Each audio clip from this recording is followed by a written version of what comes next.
बिस्मिल्लाहिर्रहमानिर्रहीम, अस्सलाम वालेकुम। वो जो हम अंग्रेज़ी का हमने सिलसिला शुरू कर रखा था कि उसी सिलसिले में मैं ये वीडियो आपकी खिदमत में आज पेश करूँगा। और आज मैं आपको बताऊँगा कि ये जो हैड इकट्ठे इस्तेमाल होता है ये कैसे होता है, इसकी पूरी बुनियाद आपके सामने रखने की कोशिश करूँगा। और दूसरा आपको मैं ये अर्ज़ करूँगा कि ये जो टेक और ड्रिंक का इस्तेमाल है चाय के लिए, वो क्या ठीक है या नहीं है, या उसमें क्या बात है। तो पहले हम इस बात को देखते हैं। आपके इल्म में होगा कि हमें पढ़ाया भी जाता रहा, बताया भी जाता रहा कि जब चाय पीने की बात आती है तो कहा जाता है कि टेक टी होता है, ड्रिंक टी नहीं होता। ये बात दुरुस्त नहीं है। आप उसके लिए भी ड्रिंक इस्तेमाल कर सकते हैं, लेकिन चूंकि हमारे इम्तिहान का हिस्सा ये बना हुआ है कि वो टेक और ड्रिंक लगाकर हमें कहते हैं कि इसमें से करेक्ट करो कौन से वाला है, तो वहां पर तो टेक ही लगाइएगा, चूंकि वो देखना ये चाह रहे हैं। लेकिन आपको अंडरस्टैंडिंग इस चीज़ की होनी चाहिए कि कोई भी मशरूब जब पिया जाता है तो वो ड्रिंक ही उसके लिए इस्तेमाल होता है। अब चाय के लिए टेक क्यों इस्तेमाल होता था, उसकी एक बुनियादी वजह है कि जब शुरू शुरू में चाय मुतासिर हुई थी, यहाँ पर मुतारिफ हुई थी, जब चाय, उसके तो खैर मुतासरीन है, जब वो मुतारिफ हुई थी चाय, तो उसको बतौर दवाई इस्तेमाल किया जाता था। यहाँ तक कि हमने अपने बुजुर्गों से सुना कि हुक्मा जो होते थे, जो हकीम होते थे, उनके पास केतली हुआ करती थी, और अगर किसी को पीनी होती थी चाय तो उस वक्त ये होता था कि बर्तन भी हकीम साहब से लाया जाएगा। तो वो हकीम साहब से बर्तन आता था और फिर उसके अंदर ये चाय तैयार होती थी और फिर इसको लोग पीते थे और वो अपने आराम के लिए इसको लेते थे, यानी बतौर दवाई इस्तेमाल करते थे। जब उसको बतौर दवाई इस्तेमाल किया जाता था तो दवाई के लिए, चूंकि कहा जाता है टेक मेडिसिन, ड्रिंक मेडिसिन तो नहीं होता, तो चूंकि उसे दवाई के तौर पर लिया जाता था तो उसकी बुनियाद पर इसके साथ टेक लग गया और फिर वो उसे उसी एतबार से पेश करते रहे। तो इससे ये साबित होता है कि आपने अगर इसके साथ ड्रिंक लगाना है, like I am drinking tea, तो ये इनकरेक्ट नहीं होगा, ये करेक्ट होगा। लेकिन चूंकि जिन लोगों के साथ हमारा साबका वास्ता है, उनके साथ बात करते हुए एक चीज ध्यान में रखें कि आप टेक का इस्तेमाल इसलिए करें चूंकि आपको जो लिसनर है उसे इल्म है कि टेक करेक्ट है।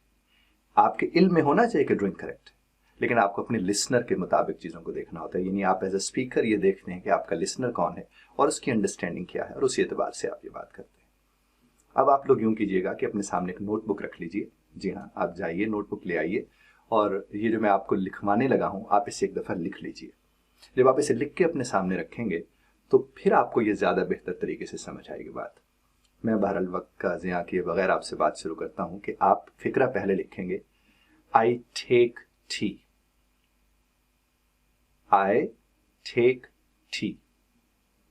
अब आप कह सकते हैं कि आई हैव टी, यानी जहां आपने टेक लिखा है उसी के नीचे निशान लगाकर आप हैव लगा दें। तो आई टेक टी और आई हैव टी दोनों का एक ही मतलब है, और ये सिंपल प्रेजेंट है, यानी मैं चाय पीता हूं।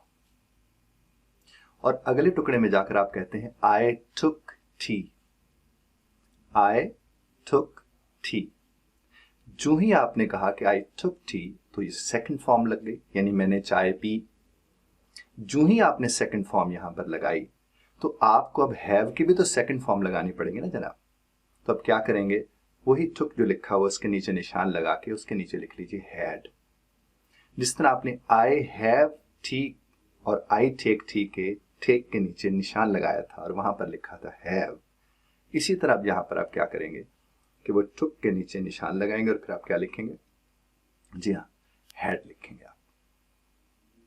अब अगला फिक्रा सुनिए। आपने कहा I have taken T, I have taken T. अब आपको अंदाजा हुआ होगा कि यहां पर हैव तो आ गया, लेकिन उसके आगे क्या आया, टेकन, यानी third form of the verb.